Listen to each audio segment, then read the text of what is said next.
A young Jerry Garcia and a chop from his older brother's axe would mark the beginning of an incredible journey. But how could losing part of a finger lead to the innovative way he thought about improvising on guitar?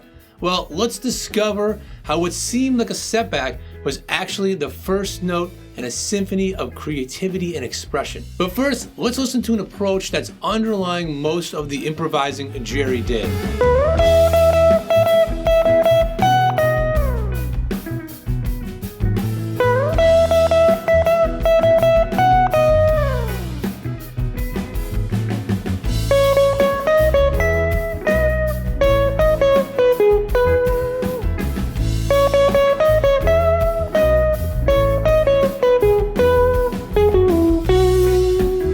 The most common starting point for his solos was to just play the vocal melody.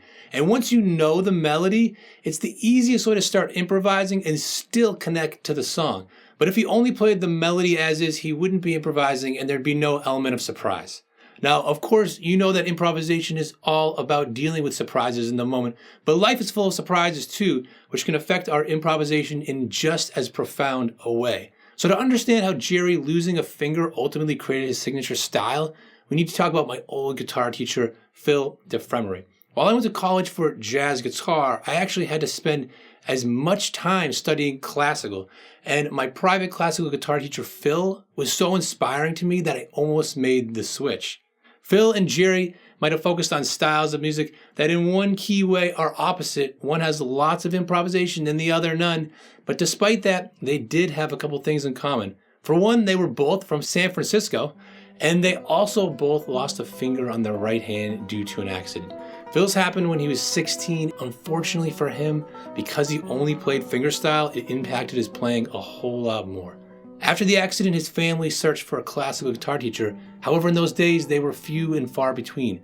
When they finally found one, the teacher looked at his injury and told him immediately that he would never be able to play like Segovia, but that he would be willing to give him lessons nonetheless. Phil left the room without a word and never went back. But we need to improvise with what life throws at us, because in that same year, he was accepted as a student by Segovia himself, the godfather of classical guitar, and he went on to perform solo concerts in packed theaters all over the world for years. Now, Phil's journey, much like Jerry's, demonstrates how limitations can be the soil in which the seeds of creativity and innovation grow.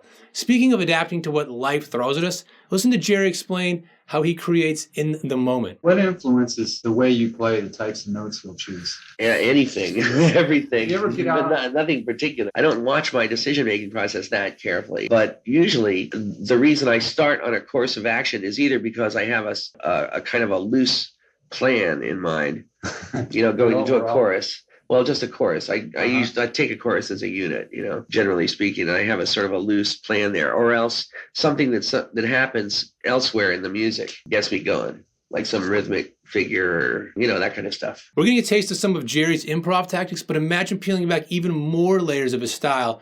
What if you could not just learn, but have an opportunity to apply it with a backing track too? So you can be more confident playing with other musicians, because that's, where the real magic happens. So I've put together something I call the Jerry Garcia 5-Day Challenge.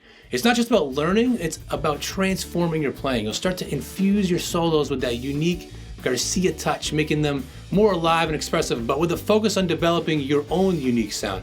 So if you want to know more, just scan this QR code here or click the link I put in the description down below.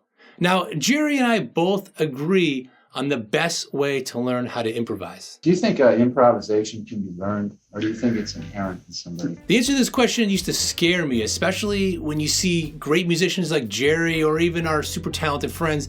It's so easy to worry that you're just born with it. But according to Jerry... No, I think it can be learned.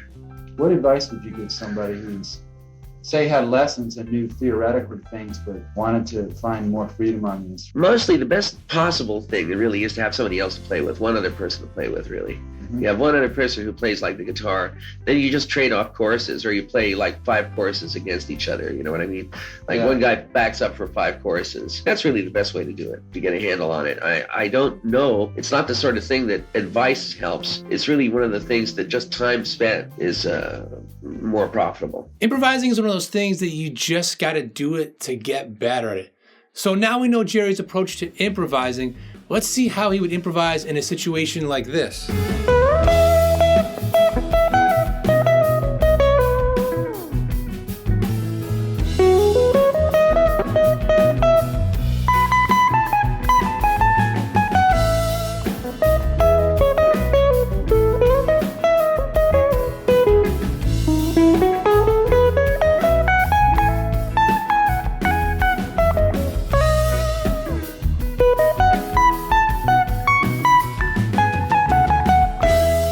See if you can spot him contradict himself and the interesting lesson we can infer from that. How has your approach to soloing changed? It keeps on changing, but I don't have an approach. I still basically revolve around the melody. I think I come more from the point of view of the melody, and it's the way it's broken up into phrases as I perceive them. And with most solos, I tend to play something that phrases the way the melody does. The phrases may be more dense, or have different value and so forth, but they'll occur in the same places in the song as they do in the melody. So basically, most of the time, there's some abstraction of the melody in there. At least that's what I'm thinking, whether I'm not necessarily meaning to communicate that, but that's what my mind does. I love how he contradicted himself not once but twice. By saying it keeps changing implies he has an approach to soloing, but then he said he doesn't have an approach. And then by saying, I still basically revolve around the melody, he admits a specific approach. He clearly struggled with any kind of labels.